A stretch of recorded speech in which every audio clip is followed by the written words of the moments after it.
Using your eyes effectively.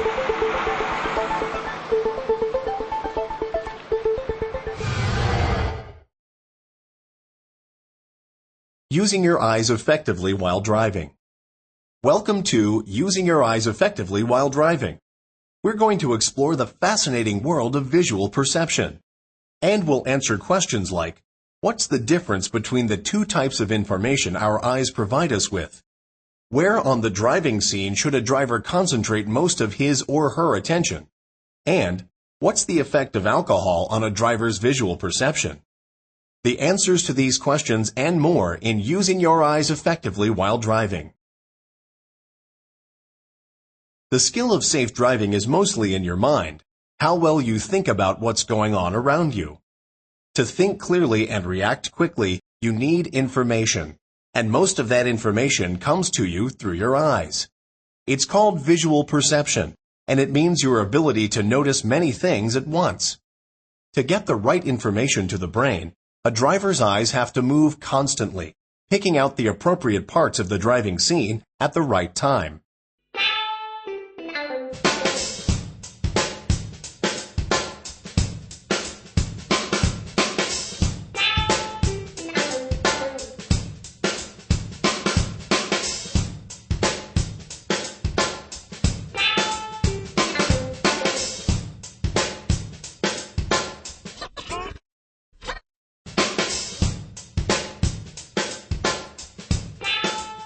How can you make sure you're using your eyes right when you drive?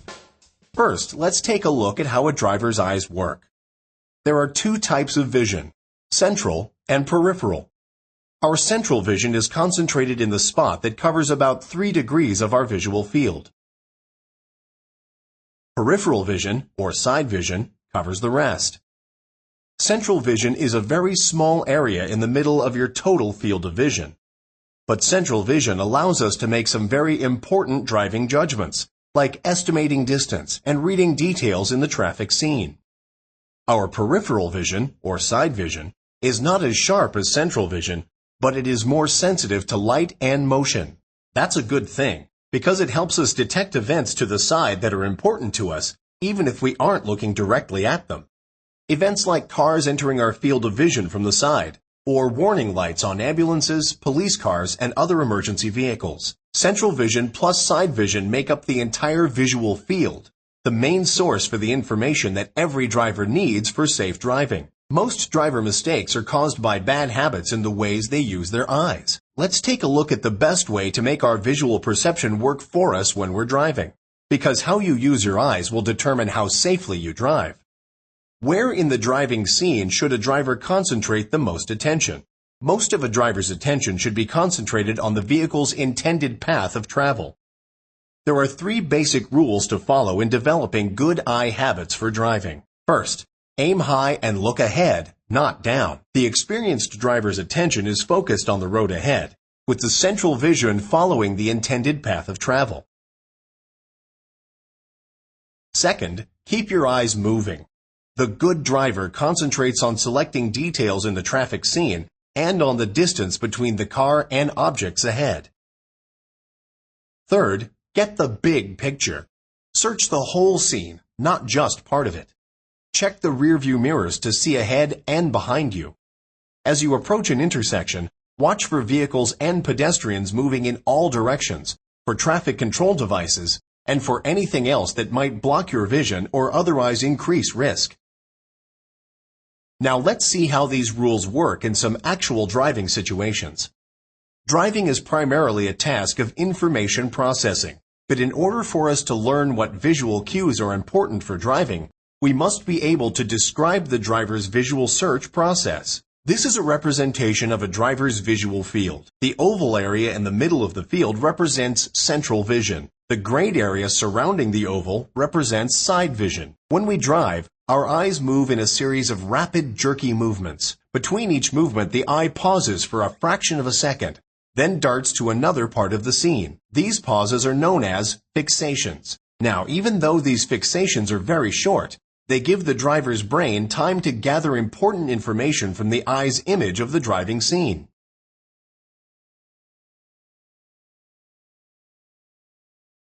When negotiating a curve and merging onto a freeway, the same 3 rules that apply to training your vision apply. First, aim high and look ahead, not down. The eyes of an experienced driver tend to look ahead, typically sweeping into the curve several seconds before her car reaches it. Second, keep your eyes moving. Use the lane lines close to your car to maintain proper lateral position. Third, get the big picture. Your eyes select important clues as to how to maneuver the car, the curvature of the road, the condition of the curve, and the speed and direction of other traffic. Merging is another potentially difficult maneuver. A good driver starts sampling the conditions in the stream of traffic 10 seconds before reaching the merge point. In a merge situation, experienced drivers maintain lane position by glancing momentarily to the right side of the road.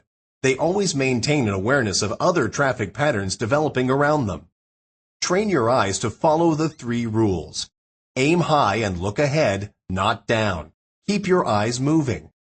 And get the big picture. Keep these rules in mind whenever you drive, and your eye habits will improve.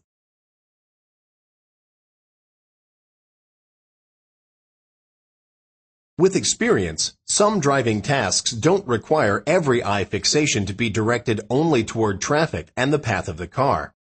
For example, a driver may be concerned with avoiding a pedestrian, but can still maintain control of the vehicle with only very brief glances at the intended path of travel.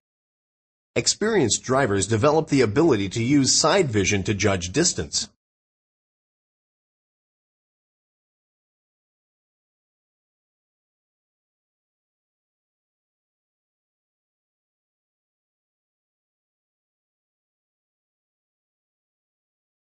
Let's look at 2 examples in which drivers are functioning at less than top efficiency. Consider a tired driver.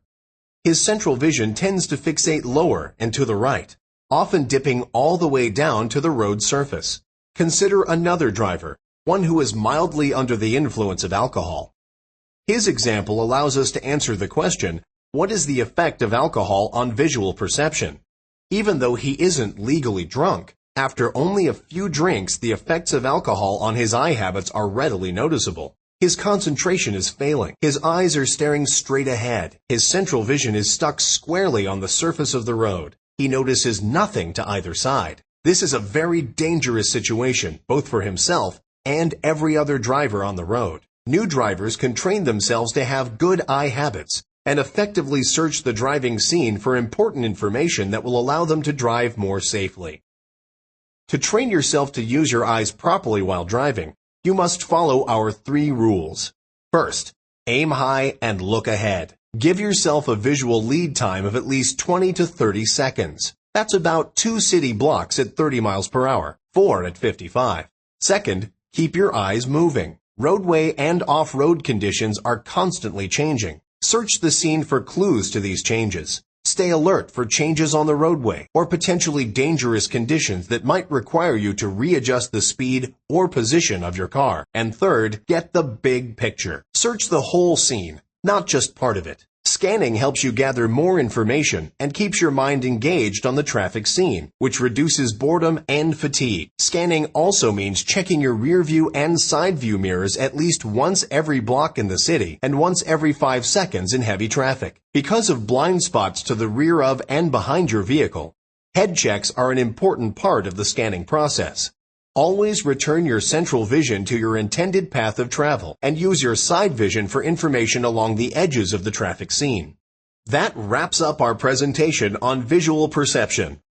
Applying what we've shown you in this presentation will increase the efficiency of your eyes and brain in gathering and processing the information you need to drive safely. Remember, your safety and the safety of everybody on the road with you depends on all of us improving our skills at seeing and anticipating driving hazards.